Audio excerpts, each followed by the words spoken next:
Brought to you by InterSwitch.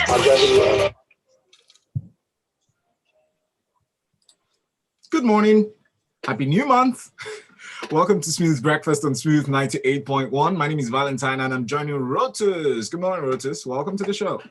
Hey, good morning, Valentine. Good morning to all our listeners, viewers. Yes, good to have start a new month. We're only a few to go for the year is over. I know, and that reminds us of the need to rest. Exactly. Recoup. It's 28 minutes before 7 o'clock. Send us messages on WhatsApp 0809-444-0981. We're streaming live on YouTube, so you can watch, comment, subscribe, let your friends know, and share. And over to you, Rotus. All right, yeah. So this new month, we're talking about, unfortunately, some funny practices going on with respect to the FX policies of the central bank. So central bank put out a letter yesterday in the middle of the afternoon, sent it out to all the banks in the country, stating that they should post the names, or rather publish the names of FX defaulters that try to circumvent the new policy that allows you and I, end users, to purchase FX from the bank. So in the circular, or rather the letter that they sent to all banks, the central bank was like, well, we understand and we hear and we're concerned to note that there are customers, this one is customers now, who are using fake visas, canceling tickets, flight tickets after collecting foreign exchange from banks for personal travel allowance and business travel allowance. So someone gets a ticket, buys a ticket, flight ticket, says that they are traveling to whatever destination, and that they go and get foreign exchange from the banks. Then they now cancel the ticket, and they don't return the money, which is listed as one of the rules. You're supposed to, if you don't end up going for your flights, you're supposed to return the foreign exchange within 2 weeks. They're also getting fake visas, and this is essentially allowing them to collect FX. So what the central bank has said is that, listen, banks should publish the names of people that do this, and publicize them, make it known. And I think, as well as people who collaborate with banks to get this done, and travel agencies, the CBN is saying that they will bring the hammer down on those individuals. So, look, with where things are, I think it's, we know that the economy's things is still tough. People are now just looking for with the BDCs being removed from the picture, at least as far as the central bank is concerned. People are resorting to these types of measures. In fact, I understand from some information that I got yesterday that the EFCC is also investigating school fees fraud. This one is even more. Whoa. Apparently, people they've set up fake companies overseas in countries.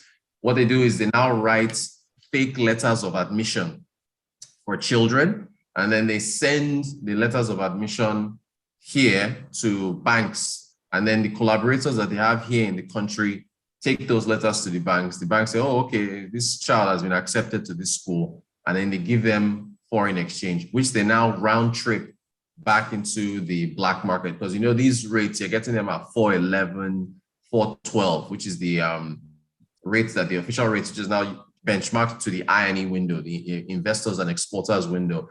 So we're resorting to fake letters to get foreign exchange from the banks, and then the people now take that foreign exchange and round trip it. So yes, I understand that the EFCC is actually investigating this along with the central bank. They've said that, look, any bank staff who are found to be culpable in this will not only be dismissed and lose their jobs, but they'll also be prosecuted as well, along with the fraudsters. So, look, it's people just resorting to, unfortunately, illegal means to try to procure FX for by trying to circumvent the rules that are already in place. it's sad, it shouldn't be happening. And central bank is saying that, look, if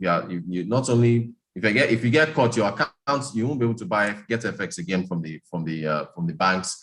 You also could be prosecuted. At least for the first one, for the PTA, BTA, you could be prosecuted for that. Same thing with the school fees thing. So of course, people say, well, this is arbitrage, right? Arbitrage is where you take advantage of mispricing of an asset, where an asset has different prices. So if a bag of rice is selling for 35,000 on the island, but it's selling for 28,000 on the mainland, you buy the bag of rice on the mainland and come and sell it on the island and take your profit. So the issue is, for some people, well, if the central bank was to move the FX rates to shift it to the parallel market rates, maybe that would end all this. But would it really? I've been in that camp, and I'm wondering whether or not if you move the rates, what I won't just if it's right now, the parallel market rate is at 525 or 522. If the central bank was to move it to that rate, how do you know it won't move again? Right. Exactly. So the issue with what we're going through with FX, and I think it just comes down to Nigeria again being able to diversify exports and being able to get more foreign exchange from our exports. Because at this point, the central bank is just trying to manage the resources that we have. I think our FX reserves are $34 billion, and so it's doing all it can to try to manage those reserves, but the monetary policy authorities, the central bank, there's only so much that they can do with this whole FX. Yeah. Fiscal side, they have to step up. They've got to sell more items. You've got to increase your export stuff outside of oil and in higher quality, also more quality exports. Nigeria should be exporting chocolates, not just cocoa to other countries where they now take your cocoa and turn it coffee. Yeah. We make really good coffee. Not just the coffee beans, right? Yes. Exactly. So that's the situation we're seeing. There are messages. Yinka says school fees FX fraud investigation. He said, I swear to God, you don't have shame. He said, we don't have shame in this country. If the educational sector was good, would people start running after dollar for school? If the healthcare was good, will people run after dollar? What can we do? Even the president does not believe in his own country's education sector. And then he adds, any bank staff found culpable? Please, how big is Kirikiri?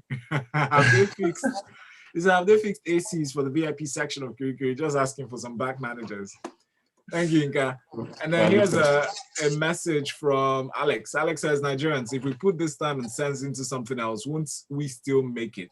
I was harassed at the bank when I wanted to take a trip, and I was told that people are faking visas, etc.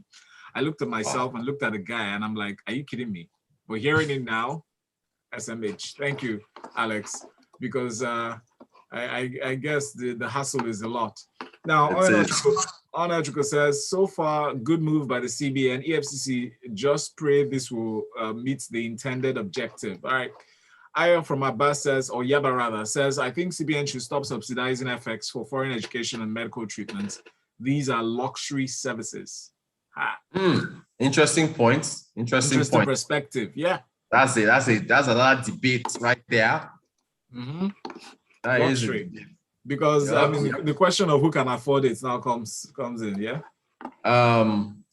What is it now? Nairametrics did a report on the CBN's balance of payments. They looked at how much foreign exchange has gone to foreign education over the last 10 years between 2011 and 2020, and it came to about 28 billion naira.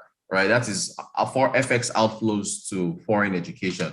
But they also benchmark that against the amount that the allocation, the education allocation from, that is a percentage of the total budget that the central bank, that the federal government of Nigeria has allocated to education. So the highest, 2015, we allocated 10.8% of 10.8% went towards education. but it's falling to about 6.3% as of 2020. That is the allocation for the education budget. Of course, the benchmark, according to international, I think is the United Nations or so, the benchmark should be 15% or higher.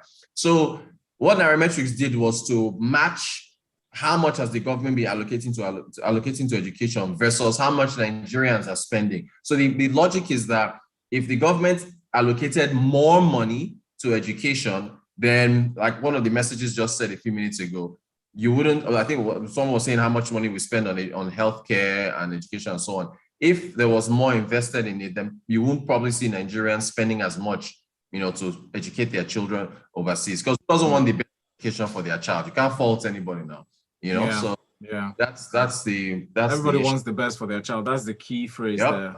Mm-hmm. Yep, indeed. That's the key phrase there. Onochuko says, no power to support chocolate production. Onochuko from AJ, thank you for that. Zikolo says, I can assure you that CBN is wasting its time on this fruitless effort. Knowing Nigerians for who we are, people will always circumvent the process as long as there's an incentive for people to continue engaging in FX fraud. I think we're better off focusing our energy on exportation and getting more dollars. As what Zikolo says. Babalola says, Rotus, the funniest of the circular, or the funniest part of the circular, is that part where they expect PTA buyers to return the unused part of the FX. So what does that even mean? What? So when you come back from the abroad, bring back your change. Why?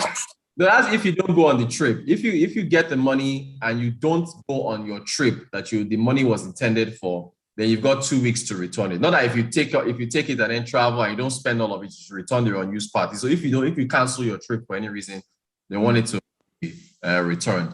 Look, like I said, CBN is doing what it can. There's just not enough FX. We have to export more stuff. Nigeria has to sell more stuff to reduce the pressure on the central bank to be doing all that it's doing to manage resources. You gotta make more money. Think about your relationship with your bank, right? You have your salary. This is the end of the month, right? Oh, sorry, this is a new month. This is September. So I'm expecting people to have been paid their salary, right? And if your salary, imagine if your salary keeps shrinking and you're not putting enough money in your account, you now turn to your bank and say, hey, you, bank, increase my salary or increase the money I make. And you can't tell your bank to do magic. There's only so much the CBN can do. Nigeria side has to export. If we have to tell ourselves the truth, CBN is trying, to be honest. They're doing the best they can. It can't be easy. All this what they're doing. If you make more money, FX, if you export more, then you get more FX. Right. Yeah. From M and such. Yinka says, but wait, with all these we are discussing this morning, who will now give us that want to jackpot dollar buy? So because I don't even know if any bank sells Canadian dollars. I mean, the currency of our 37 states. So do we also have this madness on the pound? Yinka is asking for his friend. And Bibi says, in hindsight, this new CBN FX name shaming nostalgia brought about black market in 1984. Same old system. The optics. Wow. Yinka is also back saying you can't fault, but if we pay the true value of education, there will be a turnaround. Imagine a medical doctor spending just 280,000 naira school fees in Nigeria. That's fraud. Let's pay the true worth of education, guys. The highest school fees I paid was 7,500 naira when a coveted student pays 800,000 naira. Wow. That's puts page to the conversation, Rotus. Thank you. Thank you, Valentine. Thanks for all your messages. In fact, there was something else on, and we'll talk about it tomorrow on JAM. They actually started. Yeah, they gave the powers to set cutoff backs to the universities. Yeah, Atlantic University is saying 210. That's the highest. It's interesting stuff. Very interesting. Thank you, man. Rotus Thanks so much, Val. Thank you all. Rot and Quote on social media. So ROTANKWOT and Valentine Ohu. Stay with us here.